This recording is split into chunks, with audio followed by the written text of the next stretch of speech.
Hello students, நம்ம இப்போ பார்க்க போகிறது 7ஆம் வகுப்பு 3ஆம் புறம் புள்ளியியல் பாடத்தில் வரக்கூடிய எடுத்துக்காட்டுக்கான 5.1 பார்க்கலாம். ஒரு தொழிலாளியின் தினசரி ஊதியம் 10 நாட்களுக்கு பின்வருமாறு தரப்பட்டுள்ளது எனில் அவரது சராசரி வருமானத்தை கண்டுபிடி அப்படின்னு சொல்லிட்டு ஒரு அட்டவணை கொடுத்துருக்காங்க. அதில் என்ன கொடுத்துருக்காங்கன்னா நாள் ஊதியம், அதாவது 10 நாளை குறிப்பிட்டுட்டு அதோட ஒரு நாளைக்கு எவ்வளோ ஊதியம் அப்படின்றத கீழே குறிப்பிட்டிருக்காங்க. இப்போ நம்ம சராசரி வருமானம் வந்து கண்டுபிடிக்கணும். இப்போ சராசரி கண்டுபிடிக்கிறதுக்குன்னு சொல்லி ஒரு சூத்திரம் இருக்குது. சராசரி கண்டுபிடிக்கிறதுக்கு என்ன சூத்திரம் எடுத்துக்கிறோம் அப்படின்னா மதிப்புகளின் கூடுதல்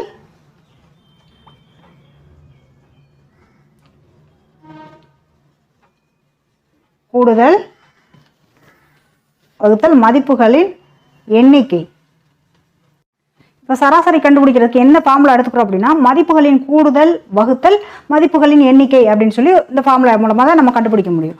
இப்போ அவங்க கொடுத்துருக்க கணக்கில் நாட்களின் எண்ணிக்கை எத்தனை கொடுத்துருக்காங்கன்னா 10 நாட்களுக்குரிய ஊதியம் வந்து கொடுத்துருக்காங்க.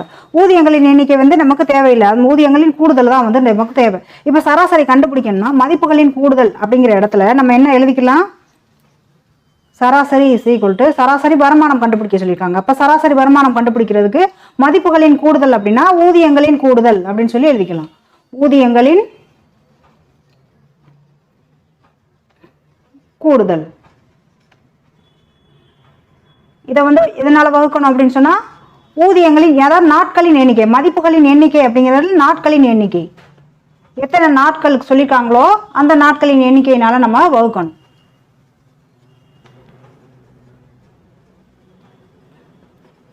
இப்போ ஊதியங்களின் கூடுதல் அப்படிங்கிற இடத்துல நம்ம என்ன செய்யணும் அப்படின்னா அவங்க கொடுத்துருக்க 10 நாட்களுக்கான ஊதியங்களை பிளஸ் போட்டு அப்படியே வரிசையாக நம்ம எழுதலாம். 250 கூட்டல் 350 கூட்டல் 100 கூட்டல் 400 கூட்டல் 150 கூட்டல் 270 கூட்டல் 450 கூட்டல் 320 கூட்டல் 610 கூட்டல் 750. 10 ஊதியங்கள் எல்லாமே எழுதிட்டோம். 1 2 3 4 5 6 7 8 9 10 எழுதியாச்சு. வகுத்தல் போட்டுக்கிறோம். வகுத்தல் போட்டு நாட்களின் எண்ணிக்கை எத்தனை சொல்லியிருக்காங்க 10. அதாவது ஒவ்வொரு நம்பராக நம்ம ஒன்றுக்கு ஒன்றா எழுதி கூட நம்ம கூட்டிக்கலாம். எல்லாத்தையும் கூட்டும் போது மொத்த அமௌண்ட் எவ்வளோ வருதுன்னா 3650 வருது. வகுத்தல் அந்த 10 எழுதிக்கிறோம். இதில் வந்து இந்த பூஜ்ஜியத்துக்கும் கேன்சல் ஆயிடுது. அப்போ மீதம் இருக்கக்கூடியது 365. இதுதான் வந்து சராசரி வருமானம். சராசரி வருமானம்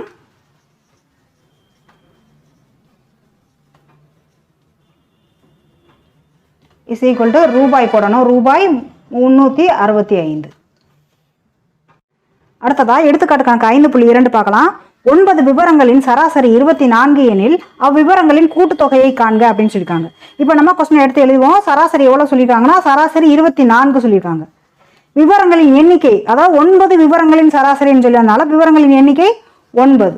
இப்போ நமக்கு சராசரி கண்டுபிடிக்கிறதுக்கான சூத்திரம் என்ன அப்படின்னா சராசரி இஸ் ஈக்குவல் டு மதிப்புகளின் கூடுதல் வகுத்தல் மதிப்புகளின் எண்ணிக்கை அப்படின்னு சொல்லி. இப்போ நம்ம மதிப்புகளின் அப்படின்னா என்னது விவரங்கள், அவங்க சொல்லியிருக்க விவரங்களின் கூடுதல்னு வச்சுக்கிறோம். இப்போ நமக்கு விவரங்களின் கூடுதல் வந்து நமக்கு தேவை. சராசரி கொடுத்துட்டாங்க, விவரங்களின் கூடுதல் கொடுக்கல. இப்போ நம்ம கொஸ்டின்ல இருக்கப்படி எழுதிக்கிடுவோம். சராசரி இஸ் ஈக்குவல் டு விவரங்களின் கூடுதல், அதாவது மதிப்புகளின் அப்படிங்கிறதுக்கு பதிலாக நம்ம விவரங்கள் அவங்க கொடுத்துருக்கிறதுனால நம்ம அதை எழுதிக்கிறோம். விவரங்களின் கூடுதல் வகுத்தல் விவரங்களின் எண்ணிக்கை.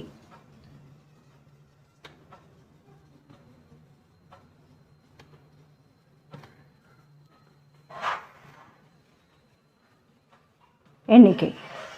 இப்போ நமக்கு விவரங்களின் கூடுதல் தான் வந்து கேட்டிருக்காங்க. போன கொஸ்டின்ல வந்து சராசரி எவ்வளோன்னு கேட்டாங்க. இப்போ சராசரிக்கான விடை அவங்களே சொல்லிட்டு விவரங்களின் கூடுதல் கேட்டிருக்காங்க.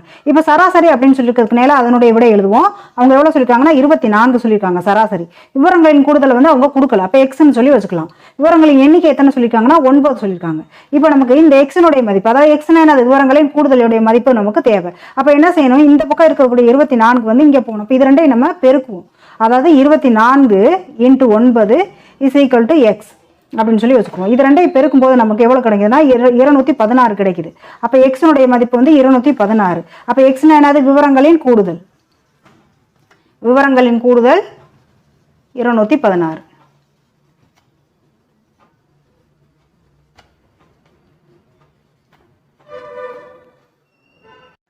அடுத்ததா எடுத்துக்காட்டு கணக்கு 5.3 பார்க்கலாம். ஒரு பள்ளியில் உள்ள 15 ஆசிரியர்களின் சராசரி வயது 42 ஆகும். அந்த ஆசிரியர்களின் வயதானது 35, 42, 48 எக்ஸ் + 8 40, 43, 50, 46, 50, 37, 32, 38, 41 மற்றும் 40 ஆகும் எனில் எக்ஸின் மதிப்பை கண்டுபிடித்து ஆசிரியர்களின் வயதுகளையும் காண்க அப்படின்னு சொல்லி கொஸ்டின் கொடுத்துருக்காங்க. இப்போ நம்ம தீர்வு எழுதுவோம். ஆசிரியர்களின் எண்ணிக்கை எத்தனை சொல்லியிருக்காங்கன்னா 15 ஆசிரியர்களின் சராசரி வயது அப்படின்னு சொல்லியிருக்காங்க. அப்போ 15 ஆசிரியர்களின் எண்ணிக்கை எத்தனை சொல்லியிருக்காங்க? 15. ஆசிரியர்களின் சராசரி வயது எவ்வளோ சொல்லியிருக்காங்கன்னா 42 சொல்லியிருக்காங்க. இப்போ நம்ம இதுக்கான ஃபார்முலா என்ன எழுதுவோம்? சராசரி கண்டுபிடிக்கிறதுக்கு மதிப்புகளின் கூடுதல் வகுத்தல் மதிப்புகளின் எண்ணிக்கைன்னு சொல்லி போடுவோம். இப்போ நமக்கு அவங்க நம்ம எடுத்து எழுதுவோம். இப்போ நம்ம அந்த கணக்குக்காக எப்படி எழுதிக்கிறோம்னா சராசரி வயது இஸ் ஈக்குவல் டு ஆசிரியர்களின் வயதின் கூடுதல் நமக்கு தேவை. அதுக்கப்புறம் மதிப்புகளின் எண்ணிக்கைங்கிற இடத்துல ஆசிரியர்களின் எண்ணிக்கை எழுதிக்கிறோம். இப்போ சராசரி வயது எவ்வளோ சொல்லியிருக்காங்கன்னா 42, அதை எழுதிக்கலாம். 42 இஸ் ஈக்குவல் டு ஆசிரியர்களின் வயதின் கூடுதல் வந்து நம்ம எழுதணும். அப்போ அவங்க சொல்லியிருக்க வயது எல்லாத்தையும் வரிசையாக நம்ம எடுத்து எழுதிடலாம். 35 கூட்டல் 42 கூட்டல் 48 கூட்டல் எக்ஸ் கூட்டல் எக்ஸ் ப்ளஸ் 8 கூட்டல் 40 கூட்டல் 43 கூட்டல் 50, இங்கே கூட்டல் போட்டுக்கலாம், இடம் இல்லைனாலும் கீழே எழுதிக்கலாம். 46 கூட்டல் 50 கூட்டல் 37 கூட்டல் 32 கூட்டல் 38 கூட்டல் 41 கூட்டல் 40.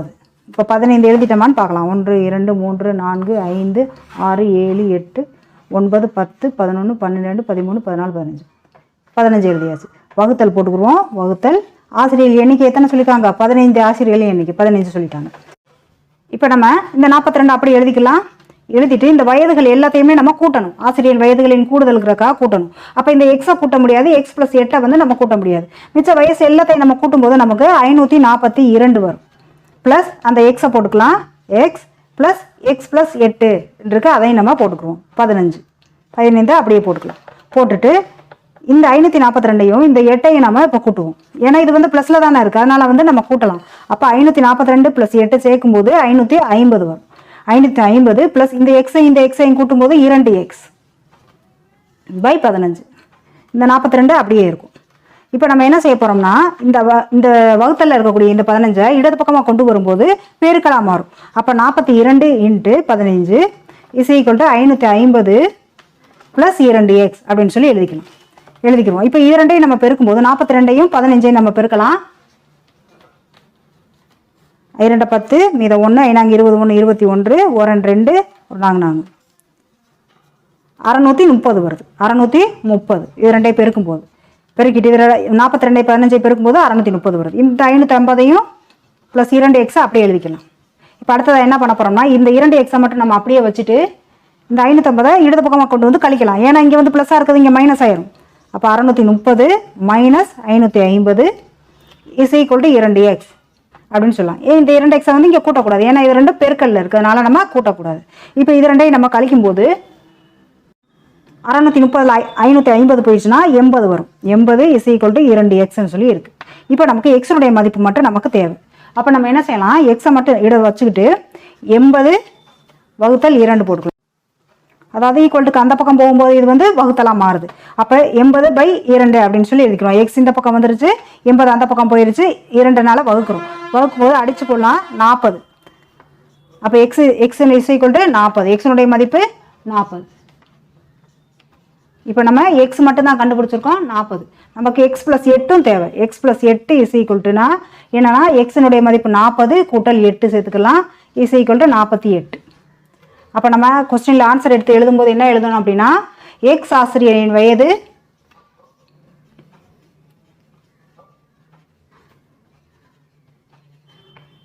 வயது 40,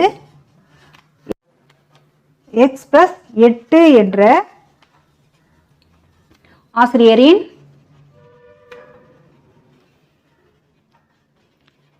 வயது எக்ஸோட 8 சேர்த்தோம்னா நமக்கு என்ன கிடைக்குது, 48 வருது. இதான் வந்து இதுக்கான விடை.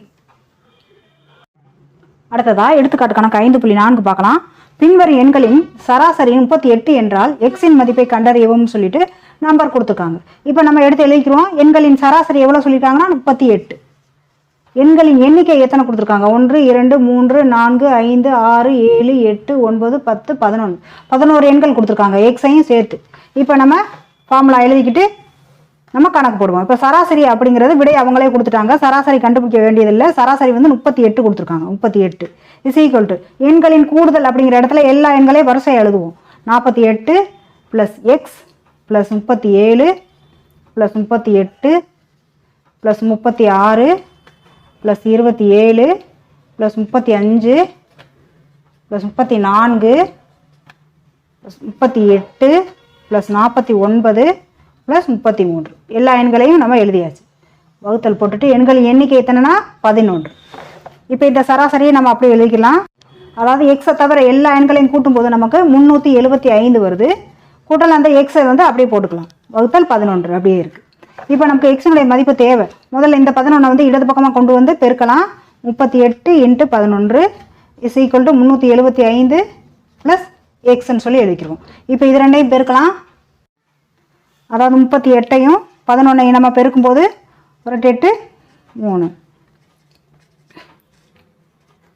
8 3 11 418 வருது. அப்போ 418 இஸ் ஈக்குவல் டு 375 ப்ளஸ் எக்ஸ்ன்னு சொல்லி எழுதிக்கிறோம். இப்போ இந்த 375 இடது பக்கமாக கொண்டு வந்து கழிக்கலாம். ஏன்னா இங்கே ப்ளஸில் இருக்கிறது இங்கே மைனஸில் வரும். 418 minus 375 is equal to X. X மட்டும் அப்படியே இருக்குது. இப்போ இது ரெண்டையும் கழிக்கும் போது நமக்கு 43 கிடைக்கும். அப்போ இஸ் ஈக்குவல் டு எக்ஸ். எக்ஸினுடைய மதிப்பு 43 நம்ம கண்டுபிடிச்சாச்சு.